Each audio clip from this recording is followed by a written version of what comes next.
Let's get to the House and the Senate. House has voted to overwhelmingly pass the release of the Epstein files, but there's obviously going to be a couple different catches here. And now through the Senate in a blink of an eye, and now onto the president's desk. And within 30 days, when this becomes law, Jake, that's when the Justice Department will have to comply to release the files, the Epstein files. And if it does not comply for whatever reason, it has to explain why.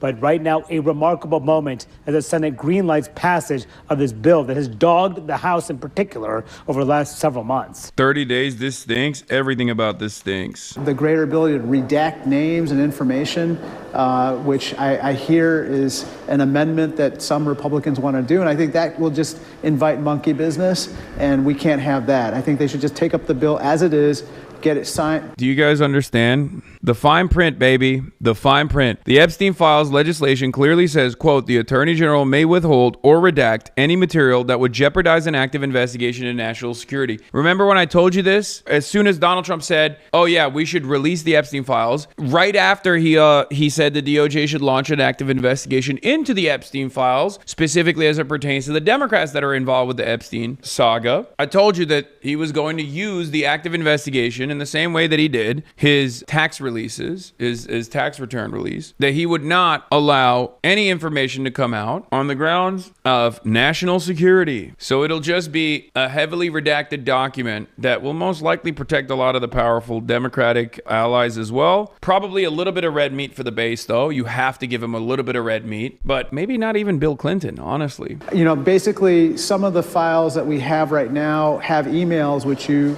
are well aware of, that make reference to certain aspects of Donald Trump and his relationship to Jeffrey Epstein, but we don't necessarily understand the context. And so we're left wondering, okay, well, what else is in the files that could explain that? But if I could just step back for a second, I think the real reason why this passed with such a huge vote. Isn't there still the mutual pedophile destruction thing in play? Yeah, that's why I'm saying he's probably not going to go after any high level enough people, but he does have this need to offer red meat to the base who is demanding information, demanding transparency. So even if he gives up names of high profile Democrats, they won't be super high profile Democrats. You know what I mean? At most, it'll be someone who can basically fall on the sword. Something to offer a little bit of red meat to the base, but someone isn't as connected and as high up as like a Bill Clinton. Someone who isn't a load-bearing figure of American politics, such as Bill Clinton. Or other people like that. But who knows? Maybe Trump is willing to play that dangerous game. Democrats had every one of the Epstein files in their possession for the 4 long years of the Biden administration. Busy teacher here. I haven't been following this super close. Is there a reason why these documents are being released by the estate in chunks instead of all at once? I don't fully comprehend why the estate is releasing some of these documents in chunks. Maybe because they want to attack Trump or cause a stir. I think the estate's position is that Donald Trump killed Jeffrey Epstein. Or not Donald Trump, but like the government killed Jeffrey Epstein and that Jeffrey Epstein didn't commit suicide. I suspect that plays a role in it. They realize that like if they release more of this stuff, there's more controversy surrounding it. And the more controversy that surrounds it, the more people are invested in it. Keeping it in the news, basically. That's a reason, I think. The House Oversight Committee subpoenaed the real estate, yeah. Or not the real estate, the Jeffrey Epstein estate, yes. But there's also the other side of the story, which is like the Jeffrey Epstein vacation emails. And what's interesting about the Jeffrey Epstein vacation emails is that they were already hacked. And so we're still left wondering what kind of case they were building possibly against some of these other wealthy and powerful people who were involved with Epstein. On Monday, President Trump said that he would sign the Epstein bill if the Senate passes it. In the current legislation, Attorney General Pam Bondi has the right to withhold or redact any information that would, quote, jeopardize an active federal investigation or ongoing prosecution, unquote. Are you at all concerned that this vote might only be symbolic because President Trump last week... Do you think the Epstein files are going to be even more redacted than what we've gotten already? Getting the files at all is a win, but level of interference, yes, there is no world where we see the full files, okay? Chad is attacking Julie Brown over her voice. They need to chill and understand her significance of the story. Julie Brown is the reason why Jeffrey Epstein went back to prison, okay? She is an incredibly important investigative reporter, and her work at the Miami Herald is the reason why the Jeffrey Epstein saga reopened. Put some respect on it. Mr. President, why wait for Congress to release the Epstein files? Why not just do it now? It's not the question that I mind, it's your attitude. I think you are a terrible reporter. It's the way you ask. Oh my God. Except she says, oh no, the Republicans might use an ongoing investigation to suppress the files. And then also says, well, no, of course the Democrats couldn't have released anything for 4 years because of the investigation. She seems a bit blinded by partisanship considering how obviously prominent Democrats are also involved. I mean, that doesn't take away from her actual work though. So you can't discount her work regardless. The point is, Julie K. Brown is the GOAT when it comes to the Epstein investigation. If there's nothing incriminating in the files, what did Jeffrey? I don't know why he said quiet piggy. Is her name like Peggy or something? Like, what is that? Did he just have like a crazy moment? Because I feel like he has terms that he uses, right? He has terms that he uses regularly. Like he'll say like someone died like a dog. This is like a dog, blah, blah, blah. All this shit. But like, I've never heard him refer to a person as piggy. And I don't know if it's because like he was, fat shaming her or something. Like he was just calling her fat. It's just new is what I'm saying. It's a new Trumpism. He's a misogynist. He hates women and he was making a fat joke, even though he is fat. I mean, he said Rosie O'Donnell is a fat pig and everything you said is correct. I don't know. I haven't heard him say piggy ever. Like call someone a piggy ever.